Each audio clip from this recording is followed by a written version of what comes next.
We need to talk about why so many people are leaving Salem, Oregon after only living here for a few years. If you're thinking of relocating to Salem, these are reasons that might make you regret your decision to move, and nobody wants that. The truth is that people who relocate to Salem are deciding to leave the city because it isn't what they expected it to be. So today, let's talk about the top reasons why people who relocated to Salem are deciding to ditch the city only after a few years. My name is Clarity Odd, and I'm an active real estate agent who focuses on helping buyers relocate to Oregon. If you are ready to start planning your Oregon relocation journey, book a one-on-one consultation with me using the links in the description below, or scan this QR code right here. Okie dokie, let's jump right in. Reason number one is because Salem is boring. Yes, I said it. Salem is the state capital of Oregon, which means that it's a government town. And with that comes certain governmental and bureaucratic vibes. And that can come off as really fucking boring. And look, I totally get it, because before I moved to Salem and really found my place within this community, I also felt like Salem was a really boring place to live. I was relocating from Portland, and that is a city where you always have something going on. So adjusting to the slower pace of life here in Salem, it did take some time to get used to that. And at first it felt like I had nothing to do and that there was nothing going on, and there was just boringness all around. Part of my earlier years in Salem, it did encompass part of the pandemic where, literally everything was shut down like the rest of the world.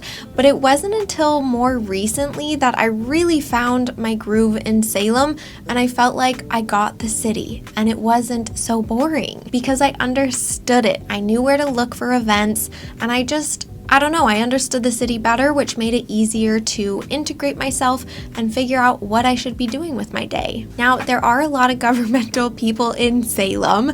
There's a lot of business people in Salem, and overall, there just tends to be a lot of serious people that live in Salem. On almost every single main street in Salem, you're going to find a lawyer's office, you're going to find a doctor's office, you're going to find a lot of accountants and insurance people. And I would say overall that those professions, they're just kind of boring. And that translates to a city that is much more laid back and boring in many people's eyes. And I totally get it. But this point also kind of depends on where you are relocating from. Most of my clients who are relocating into Salem, they're like me. They are relocating from a bigger city and looking for a smaller town to move into. But what a lot of people don't really anticipate is that a smaller town means that you have less amenities at your disposal, and well, it can feel boring unless you know where to look for entertainment. The way that I get around these boring vibes, if I'm looking for something really exciting and different to be doing with my day, then I just go up to Portland. Because look, Salem is a small town. It doesn't offer up all of the intensities and big city amenities. And my husband and I, we do a lot of date nights in Portland because we can definitely go out to a really great dinner and a show, and that's something that's a little bit harder to have happen here in Salem. Yes, we've got theater programs, we've got dances, we've got performances that are put on in the theaters in downtown Salem, but the thing is, artists do not stop in Salem that often. They go up to Portland, and so you're going to find that more entertainment and types of shows that are being performed, they stop in Portland and then they skip right on over Salem. So a lot of the cool, funky things going on like Cirque du Soleil, oh, love that. That's in Portland. That's not a Salem thing. And you know what? It's only 45 minutes to drive to Portland, so it's pretty easy in my book. But I totally get that unless you are specifically looking for a more laid back and calm city, Salem can feel really boring. And my clients who have left Salem and told me it was the boring factor was like the reason why they were leaving, they were generally moving up to a place like Portland where there's just more going on. And usually those same clients say that they ended up finding themselves in Portland for entertainment and experiences more often than not. And at the end of the day, they just didn't like the idea of driving 45 minutes anymore to get those needs met. They simply wanted to live in the heart of it all, and Portland was a better fit for their lifestyle. Reason number 2 why people are leaving Salem is because it rains all the fucking time here. You can expect that it rains for about 7 to 8 months out of the year here in Salem, and for a lot of people who are coming from sunnier places where it doesn't rain all that much, and you might not even have 4 distinct seasons, the weather of Salem can be a huge bummer. And likely your first winter here in Salem is going to be the most intense, and it's likely going to make you feel very depressed unless the weather that we have here is something that you are actively seeking out. When it's not raining for about 8 months out of the year, it is going to be really nice and more mild, but really it comes down to a sense of just like malaise and gloomy weather that is like the personification of Eeyore from Winnie the Pooh. That is the vibe of the weather that we have here the majority of the year in Salem, and it's tough. On the shortest day of the year, the sun is setting around 4:30 p.m., which is just crazy in itself. But that also means that the sun starts to go down around 3 p.m. And so there's this really weird thing that can happen where it'll be like 3 p.m. and you're just really tired and you're feeling like you just want to go to bed, and you look at the clock and then you say, oh my God, it's only 3 o'clock. Now, I am absolutely talking about my experience the other day because, well, we are entering into the shortest day of the year here soon. It is a real bummer, and every single year I feel like it takes me by surprise. I guess I'm just feeling especially grumpy about it getting dark so early. And one of the reasons why I am so grumpy is because we actively practice daylight savings time, and the state of Oregon has tried to push through legislature to get rid of daylight savings time. But you know what? Somehow, it's still something that we practice each and every dang year. And what that means for those who are living in paradise and you don't practice daylight savings time, or perhaps you're just not so far north in the United States, it means that we artificially make our daytime adjusted with the sun. So in the morning time, it gets brighter earlier. And part of the reason why at 4:30 p.m. on the shortest day of the year, it is so dark is because we artificially adjust the hours of darkness in our evening time to accommodate for daylight savings time. It is so stinking terrible. My clients who move out of Salem and say that the weather is the driving force for them, those clients are more often than not coming from places like Southern California, Texas, or Florida. They all inevitably come from sunnier places where they're not used to the rain and the gray skies and the sun seasonality that we have here in Salem. And I totally get it, because if you are accustomed to Florida weather, you are going to have a serious adjustment to not just the weather here, but how you go about your day-to-day tasks. If you have an office job, for example, here in Salem, there might be days in the wintertime when you go into your office and it's dark out.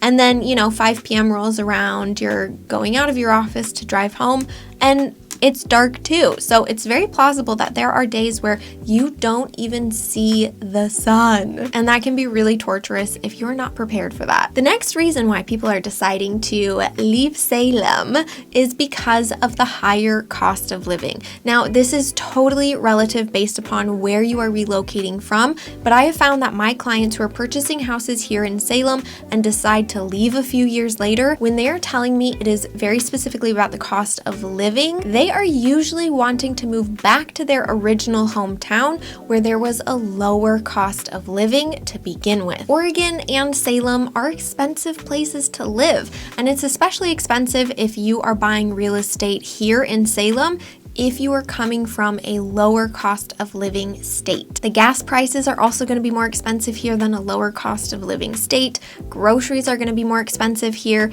Maintaining your car, maintaining your house, getting your nails done, your hair cut, everything is going to be more expensive than a lower cost of living state because Oregon is considered to be a higher cost of living state. And honestly, it's not a cheap place to live. Sure, it is cheaper than a place like Portland and some other main cities around Oregon, but that doesn't mean that it is cheap. It is expensive to live here. We have income tax here in Oregon and Salem. So depending on how much you make, you will be taxed accordingly. If you make more money, you are going to have a higher income tax. If you make less money, you will have a lower income tax. Now, this is going to be a very personal cost associated with you and how much money you're making. But what I can tell you for everyone across the board is that if you are relocating from a place that doesn't have income tax, this can have a huge impact if you don't prepare appropriately. And the best way to prepare is to simply talk to your tax advisor,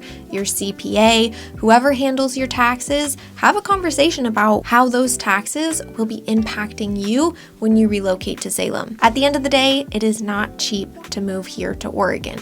Planning is going to be your best friend in this process. The next reason why people are deciding to say sayonara to Salem is because it is car dependent and public transportation isn't really a thing here. Unlike a lot of big cities across the United States, Salem does not have a very robust public transportation network, which means that you are going to be depending on your car to get almost everywhere around town. And yes, there are certain areas that you can buy a house where you have the ability to live a more car-free lifestyle, but that's going to be few and far between. And in most neighborhoods around Salem, you are going to be far enough away from your daily amenities that you just have to drive there, even if it's just a little ways away. The way that the city of Salem is positioned is simply not made for pedestrians. It is spread out, and we've got busy roads crossing neighborhoods that make it really hard to be a pedestrian here. It is much more conducive and right for people who are not looking for a car-free lifestyle.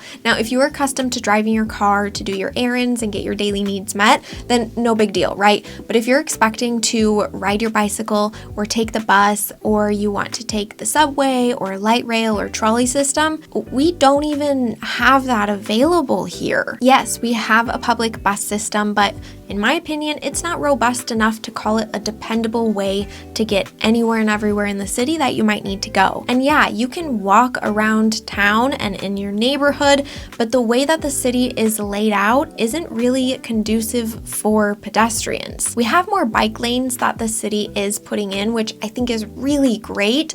But the thing is, we're terrible drivers here in Salem, and dare I say in Oregon, everywhere. But my point is that we are not accustomed to driving alongside bicycles here in Salem. When I grew up in Portland, when I started driving, it was hammered in your head that you look for bike riders because that was a really popular mode of transportation in Portland. Here in Salem, people don't grow up thinking about bikers when they're driving around. And so it's just not something that I personally think is safe enough to be riding your bicycle around town. And for those reasons, I say that Salem is 100% car dependent. And so if you love the idea of not having a car, you want a car-free lifestyle, Salem might not be the right fit for you. The next reason why people are deciding to leave Salem is because it is not Portland. And this kind of goes back to what I was saying in point number 1, where Salem is kind of boring, but I want to be a little bit more specific in this point. When people think of Oregon, oftentimes they just think of Portland and its progressive nature and its really cool vibes. And yes, I am with you. I love Portland. It's where I was born and raised, and it's always going to hold a special place in my heart. But if that is the vibe that you are looking for, you're not going to find that here in Salem. And quite frankly, you're not going to find those Portland vibes in any other part of Oregon except Portland. Yes, you will see ripple effects of how cool Portland is throughout a lot of different areas, but Portland is unique and distinct and not replicable. Replicable? Repeatable? You can't duplicate it. So if you are moving to Salem and expecting that it is like a mini version of Portland or just like a 90% carbon copy of Portland, you are going to be disappointed with how different Salem is from Portland. But look, I am a Portland fucking weirdo. I still very much have the flavor of Portland running through my veins. But that's not the energy that Salem gives off. But I do want to say that I myself am very comfortable living in Salem, and I think where I specifically live has a very similar vibe to some of my favorite Portland neighborhoods, but it is a different cup of tea to live here in Salem. My clients who move into Salem without ever visiting Salem and just expect it to be like Portland because it's close to Portland, well, they end up being really disappointed, and more often than not, they sell their homes in Salem and we move them up to Portland or even Vancouver, Washington, because that's really what they wanted in the beginning of their relocation journey. They just didn't know it at the time. And this is why it is so incredibly important for you to come out and scout Salem and make sure that it is truly the place for you and it gives off the vibes that you're looking for. And look, I have absolute confidence that if you are a weirdo like me and you love the vibes of Portland, there is definitely a place for you here in Salem that you are going to fall in love with. But there are also places that you probably wouldn't want to move into. But this is why we have a conversation about the lifestyle that you're going for when you're relocating to Salem. If you enjoyed this video, you are going to want to watch this one next. Bye, friends!